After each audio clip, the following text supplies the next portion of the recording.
Hiya, my name's James Kelly. Welcome back to Scott Goes Pop.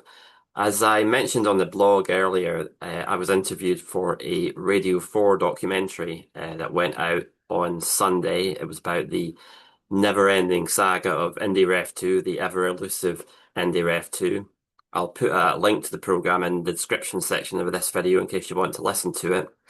But I want to talk about something that was said by one of the other interviewees in that program, Kenny Farquharson, our old friend, Kenny Farquharson, because just for a split second, I thought the miracle was going to happen. And for the first time in 17 years, I might actually agree with something that Kenny Farquharson had said. Because he was saying that when the SNP, or when the Scottish Government rather, lost in the Supreme Court and it was ruled that they couldn't hold an independence referendum without Westminster's permission, he said that they were effectively in denial after that. They carried on as if nothing had changed, whereas in fact this huge new brick wall had been erected and they were just sort of banging their head against the brick wall. Whereas he said they should have been trying to tunnel under it or climb over it, find some sort of new method. And of course, that's exactly right. The independence referendum option, that route to independence, is effectively closed off as a result of the Supreme Court judgment, unless something relatively unlikely happens. So the only game in town now, you move on to a de facto referendum. You use a scheduled election to double as an independence referendum. So I thought, well, if Kenny Farquharson has understood that, then that's really perceptive of him, uncommonly perceptive of him, one might say. But no, of course not, because he then went on to talk about Nicola Sturgeon introducing the subject of, introducing the policy briefly of a de facto referendum. And he said, what a ludicrous idea. What a perfectly preposterous idea. How could anybody possibly take this seriously? Well, okay, so you've excluded any possibility of winning an independence referendum from the UK government.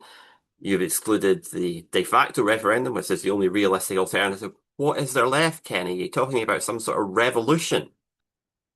Well, he then went on to explain what he meant, and you won't be surprised to hear it was distinctly unimpressive because what he's saying is that the Scottish Government should aim to negotiate with the UK Government to get a law passed that would be equivalent to the Northern Ireland Act 1998, which, according to Kenny, gives a route map absolute certainty of the process that would lead to a united Ireland. So there's no ambiguity about how you do it. There's no ambiguity about process any longer. And that, he says that the principle of self-determination is enshrined in law for the people of Northern Ireland, but not for the people of Scotland. Yeah, the problem here, well, there are numerous problems here, but if the argument is that you're banging your head against a brick wall because it's at the whim of a UK government to decide whether to grant an independence referendum, regardless of whether or not the people of Scotland vote for it. And we've seen that they have no compunction about ignoring the democratic will of the Scottish people because the Scottish people have voted in election after election after election to give a mandate to a party that puts an independence referendum in its manifesto. If you're saying that that is a banging your head against a brick wall, why wouldn't you be banging your head against a brick wall arguing that uh, you need this law to be passed, when again, that is entirely at the whim of the UK government, and they have just as big an incentive not to codify in law the means by which Scotland can become independent.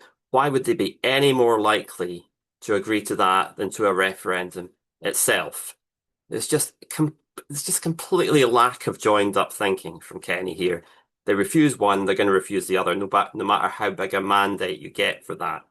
But the point is, even if they did concede it, it's far less worth having than the independence referendum itself. You might as well go for what you actually want rather than what you don't want or what is not nowhere near as good, which is the equivalent of what's in the Northern Ireland Act, which Sinn Féin are beginning to realise that they should never have agreed to because it effectively leaves the decision in the hands of the Secretary of State for Northern Ireland. I'll tell you what it says. Subject to paragraph 3, the Secretary of State, meaning the Secretary of State for Northern Ireland, shall exercise the power under paragraph 1 if at any time it appears likely to him that a majority of those voting would express a wish that Northern Ireland should cease to be part of the United Kingdom and form part of a united Ireland. So all that's actually codified in law is what is actually the unofficial position in Scotland. That is the British government decides and nobody else. Now has been argued that it's a little bit better than what we have in Scotland because at least because it's codified, it could be subjected to judicial review. But we know that the courts tend to be conservative on constitutional matters and tend to contrive a way to always ruling on the side of the UK government. It's hard to see why they wouldn't do that here because the language makes plain, at least it seems to me it makes plain, that it's a subjective judgment by the Secretary of State. There doesn't necessarily have to be an objective answer as to whether it's likely or not that the people of Northern Ireland would vote to leave the United Kingdom.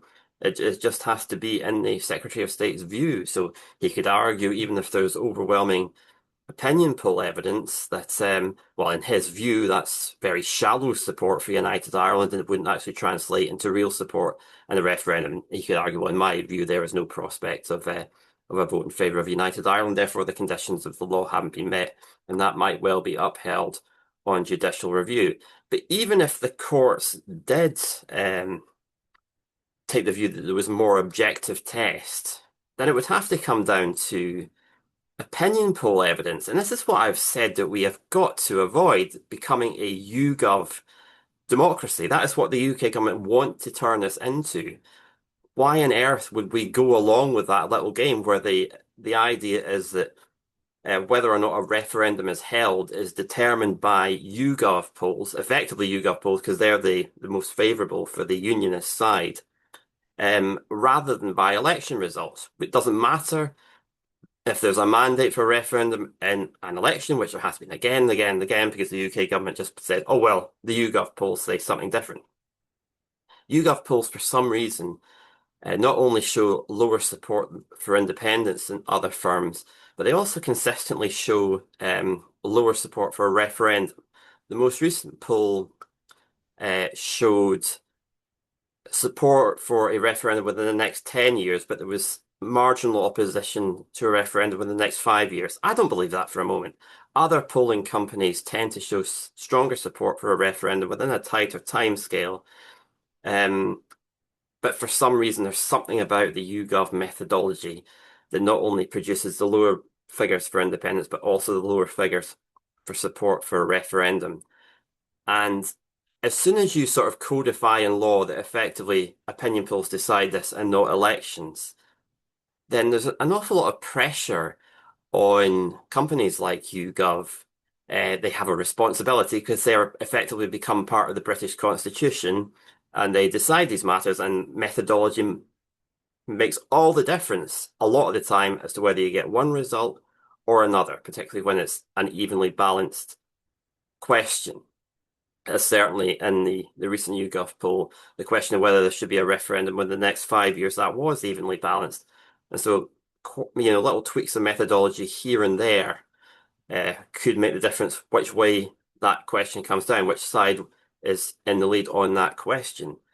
And we know from past experience that when YouGov feel under that sort of pressure and they feel like they have a tremendous responsibility to get this right because the Constitution of the United Kingdom depends on it, they tend to go down the conservative road with the infamous Kellner correction in the run-up to the independence referendum in 2014, where the results were being, I wouldn't say manipulated, but they were certainly being pulled towards no in a very kind of artificial, convoluted way, simply because Peter Kellner, who was the head of YouGov at the time, just refused to believe what the normal, not the raw results, but just the normal weightings applying to the raw results. He couldn't accept that the yes vote was as high as the normal methodology was producing. So we had to come up with this strange, convoluted formulation that produced a much bigger no lead.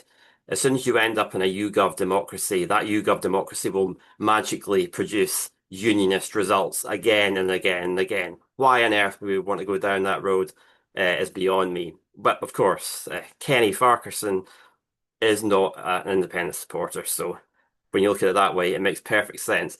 What he is, of course, I mean, my nickname for him, well, I've got two nicknames for him. One is Jurassic Fark, the other is Devo or Death, because, well, that's where he's coming from. He is uh, essentially a devolution zealot. It seemed to me during the 2014 independence referendum that he seemed to think that if he just voted no hard enough, that would somehow produce Devo Max, and he continued in this sort of state of delusion for years after the referendum that this all made sense and his campaigning for the union was going to somehow produce Devo Max, which it never did.